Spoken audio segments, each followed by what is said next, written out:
अस्सलाम वालेकुम नाज़रीन, आप देख रहे हैं नवीद स्पीक्स यूट्यूब चैनल और मैं हूं आपका मेज़बान नवीद कमर। नाज़रीन, आज की इस वीडियो में हम पाकिस्तान के कबायली इलाका जात में तहरीक तालिबान पाकिस्तान और दूसरे शिद्दत पसंद ग्रुप्स के ख़िलाफ़ जो एहतजाज हो रहा है उसके बारे में बात करेंगे। तो आपने सुना होगा कि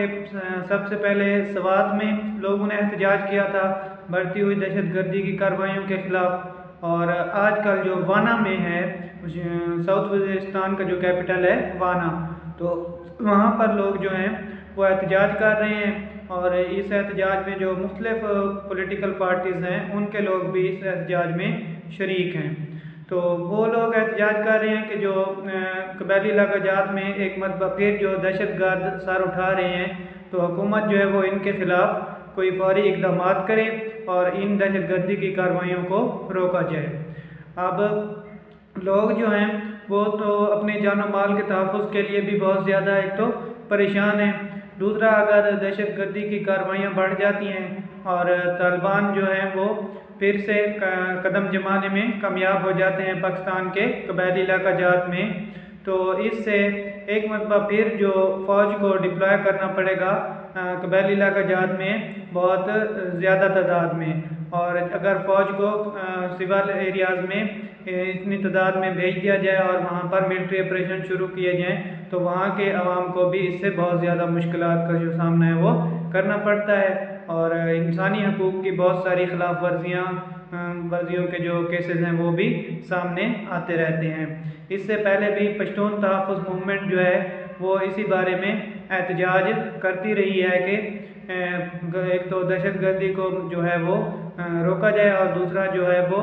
फ़ौज के इख्तियारात भी इन इलाकों में इतने ज़्यादा वो कहते हैं नहीं होने चाहिए, क्योंकि उससे भी इंसानी हकूक़ की खिलाफ वर्जियों का जो है वो ख़दशा पैदा होता है। तो इसका जो सही हल है कि फ़ौरी तौर पर ही इन दहशतगर्दों को यहाँ पर कदम ही ना जमाने दिए जाएँ और इनका कलाकुमा किया जाए, या जिस भी तरह से हुकूमत की जो भी पॉलिसी हो उससे इन इलाकों में अमन कायम किया जाए और दहशतगर्दों का ख़ात्मा किया जाए। तो एक तो ये तो था हमारे लोगों का मौक़िफ़, जो कि लोग वहाँ रहते हैं, क्योंकि उनको दहशतगर्दी की एक भारी कीमत जो है वो जानी तौर पर भी माली तौर पर भी और उनके माहौल को भी वो ख़राब करते हैं। मतलब वहाँ पर चेक पोस्ट और एक तरह से वो फ़ौजी छावनी में वो इलाके तब्दील हो जाते हैं। तो इन सब से बचने के लिए वो कह रहे हैं कि फ़ौरी तौर पर जो है वो यहाँ पर कोई मतलब एक्शन लिया जाए और तालिबान या जितने भी दूसरे दहशतगर्द ग्रुप हैं उनको कदम जमाने ना दिए जाए। अब दूसरी तरफ बात करते हैं कि जो तालिबान हैं वो फिर से किस तरह इन इलाकों में कदम जमाने में कामयाब हो रहे हैं। तो इसकी जो एक बड़ी वजह है वो अफ़गानिस्तान में रजीम चेंज है। जैसे ही अफ़गानिस्तान में अमेरिका के जाने के बाद वहाँ पर अफ़गान तालिबान जो है उनकी हुकूमत कायम हुई है, तो वो जो उनकी तालिबान की हुकूमत कायम हुई है उनका पाकिस्तानी तालिबान यानी कि TTP तहरीक तालिबान पाकिस्तान जो है इनके लिए एक वो नरम गोशा रखते हैं और इनको वहाँ पर महफूज ठिकाने भी मुयस्सर हैं अफ़गानिस्तान में। तो ये पाकिस्तान में दहशतगर्दी की कार्रवाइयाँ करके फिर दोबारा से अफ़गानिस्तान में मतलब पनाह ले सकते हैं। और आजकल जो है वो अफ़गान तालिबान की जो हुकूमत है अफ़गानिस्तान में उसके पाकिस्तान के साथ कोई इतने ज़्यादा अच्छे रिलेशन हमें देखने को नहीं मिल रहे। सरहद पर भी कई बार फायरिंग के वाक़यात हो चुके हैं जिनमें दोनों तरफ से लोग जो है वो मारे गए हैं, हमारे फ़ौजी भी शहीद हुए हैं, तालिबान के लोग भी उसमें आप समझे मारे गए हैं। तो ये सब बात का तो यही मतलब ये बात यही वाज़ेह करती है कि अफ़गान तालिबान जो हैं वो फ़िलहाल तो पाकिस्तान के साथ या तो वो इन टैक्टिक्स से कोई दबाव डाल रहे हैं पाकिस्तान की हुकूमत पर। तो कुछ तजियाकार तो ये कह रहे हैं कि अफ़गान तालिबान जो हैं वो सरहद पर कशीदगी पैदा करके या फिर TTP को पाकिस्तान में हमलों के मौके देकर पाकिस्तानी हुकूमत पर ये दबाव डाल रहे हैं कि पाकिस्तान जो है वो अफ़गान तालिबान की हुकूमत को तस्लीम कर ले, क्योंकि जब से तालिबान ने टेक ओवर किया है अफ़गानिस्तान में तो अब तक किसी भी मुल्क ने ऑफिशियली तौर पर उनकी हुकूमत को तस्लीम नहीं किया। तो तालिबान पाकिस्तान से ये उम्मीद रख रहे हैं अफ़गान तालिबान कि पाकिस्तान वो पहला मुल्क हो पाकिस्तान को पहला बारिश का खतरा हो कि जो उनकी हुकूमत को तस्लीम कर ले और उनके लिए फिर मतलब दूसरे ममालिक से ये बात करना भी आसान हो जाए कि वो उनकी हुकूमत को तस्लीम करें। तो पाकिस्तानी हुकूमत को यहाँ पर अब अपने जो कमज़ोरी है वो बिल्कुल भी नहीं दिखानी चाहिए और अफ़गान तालिबान से जो है वो दो टोक इस मामले पर बात भी करनी चाहिए। पिछले दिनों पाकिस्तान के जो वज़ीर दाखिला हैं, वफाकी वज़ीर दाखिला राना सनाउल्लाह साहब, उन्होंने एक बयान दिया था कि अगर अफ़गान तालिबान जो हैं वो TTP के ठिकानों को ख़त्म नहीं करेंगे अफ़गानिस्तान में, तो पाकिस्तानी फोर्सेस जो हैं वो खुद वहाँ अफ़गानिस्तान के अंदर भी कार्रवाई कर सकती हैं। तो इस बयान के जवाब में अफ़गान तालिबान ने भी एक बयान जारी किया था और उन्होंने कहा था कि वो किसी भी मुल्क को अपनी सरजमीन पर जो कार्रवाई की है वो इजाज़त नहीं देंगे और उन्होंने कहा था कि अफ़गानिस्तान लावारिस नहीं है और हम वहाँ उनकी हिफाजत के लिए मौजूद हैं। लेकिन यहाँ ये सवाल पैदा होता है कि अगर पाकिस्तान को वो इजाज़त नहीं देते वहाँ पर कार्रवाई करने की, या पाकिस्तान को ये धमकी वो दे रहे हैं कि हम आपके ख़िलाफ़ फिर कार्रवाई करेंगे, तो फिर उनको खुद कार्रवाई करनी चाहिए वहाँ पर जो TTP के ठिकाने हैं उनके ख़िलाफ़, क्योंकि उनकी अफ़गानिस्तान की जो सरज़मीन है वो पाकिस्तान के अंदर हमलों के लिए इस्तेमाल हो रही है और इसका सारा इल्ज़ाम जो है वो अफ़गान तालिबान पर आ रहा है। तो अब ये उनकी प्रेशर टैक्टिक्स है या उनकी कमज़ोरी है या वो जानबूझकर ये सब कर रहे हैं, जो भी बात है, इससे जो नुकसान होगा वो पाकिस्तान को तो हो ही रहा है, लेकिन अफ़गानिस्तान को भी इसका बहुत ज़्यादा नुकसान होगा और अफ़गान हुकूमत की जो अफ़गान तालिबान हुकूमत की जो क्रेडिबिलिटी है वो मज़ीद ख़राब होगी। पहले ही उनकी जो इंसानी हकूक़ की खिलाफ वर्जियों और ख़वातीन के हकूक़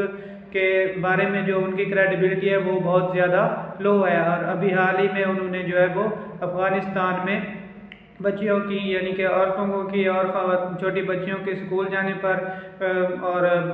बड़ी जो औरतें थी उनके यूनिवर्सिटियों में दाखिलों पर उन्होंने पाबंदी लगा दी थी और दूसरा जो था को एजुकेशन को उन्होंने बिल्कुल ही ख़त्म यानी कि बैन कर दिया था। तो इस हवाले से भी उन पर जो है वो बहुत ज़्यादा तनकीद हो रही है। तो उसके साथ साथ अगर वो पाकिस्तान के साथ भी अपने ताल्लुकात ख़राब करेंगे तो इसका उनको नुकसान ही होगा, कोई बहुत ज़्यादा फ़ायदा उनको नहीं हो रहा। तो अफ़गान तालिबान की जो हुकूमत है उसको भी ज़िम्मेदारी का मुज़ाहरा करना चाहिए और TTP के ख़िलाफ़ कार्रवाई करनी चाहिए, या कम अज़ कम TTP को ये क्लियर कर देना चाहिए कि आप जो है वो हमारी सरज़मीन पाकिस्तान के ख़िलाफ़ इस्तेमाल ना करें। तो पाकिस्तान के जो कबायली इलाका जात में लोग हैं वो भी इसीलिए एहतजाज कर रहे हैं। वाना में, सवात में, साउथ वज़ीरिस्तान में, नॉर्थ वज़ीरिस्तान में हर जगह लोग जो हैं वो अमन चाहते हैं। कोई भी तालिबान या दूसरे दहशतगर्द गिरोहों को दोबारा वहाँ पर पनपता हुआ नहीं देखना चाहता। तो पाकिस्तानी हुकूमत की भी ये अब जिम्मेदारी है कि वो इस हवाले से ठोस इक़दाम करें और अफ़गान तालिबान से भी इस बारे में दो टोक बात करें और मुल्क के अंदर जो दहशतगर्दी की कार्रवाई हैं उनको भी नाकाम बनाने के लिए अपना मौसर एक्शन प्लान जो है वो तरतीब दें। तो इसी में ही पाकिस्तान की भलाई होगी और पाकिस्तान के लोग जो हैं वो अब हुकूमत से यही उम्मीद रखते हैं। और दूसरी बात यह है कि इस मामले पर पाकिस्तान में KPK की हुकूमत यानी कि वहाँ पर जो तहरीक इंसाफ की हुकूमत है और फेडरल गवर्नमेंट जो कोalition गवर्नमेंट है जिसमें नून लीग और Peoples Party major stakeholders हैं, तो इन दोनों को आपस में कोऑर्डिनेशन करनी चाहिए दहशतगर्दी के ख़िलाफ़। सूबाई हुकूमत जो है उसको भी अपने इदारे जो हैं वो दहशतगर्दी के ख़िलाफ़ कार्रवाइयों के लिए इस्तेमाल करने चाहिए और दहशतगर्दी का कलाकर्मा करने के लिए उनको भी अपना किरदार अदा करना चाहिए। सिर्फ़ और सिर्फ वफाकी हुकूमत पर ये इल्ज़ाम नहीं लगाना चाहिए कि वफाकी हुकूमत कुछ नहीं कर रही, वो ख़ुद भी इस बारे में इक़दाम करें और वफाकी हुकूमत को भी चाहिए कि वो मौसर इक़दाम करे और फ़ौज को मौसर ऑर्डर्स दे इन दहशतगर्दी की कार्रवाइयों का कलाकर्मा करने के लिए। पिछले दिन इस्लामाबाद में इंटेलिजेंस की एक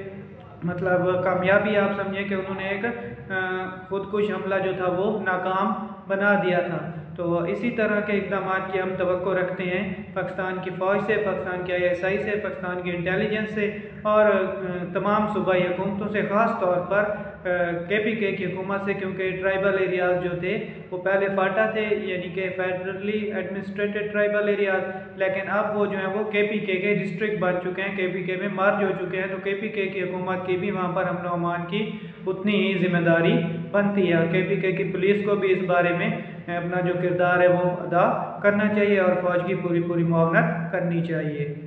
शुक्रिया। अगर इस बारे में आपकी जो राय है तो आप कमेंट्स में हमें ज़रूर बताइएगा और चैनल को ज़रूर सब्सक्राइब कर लें। शुक्रिया।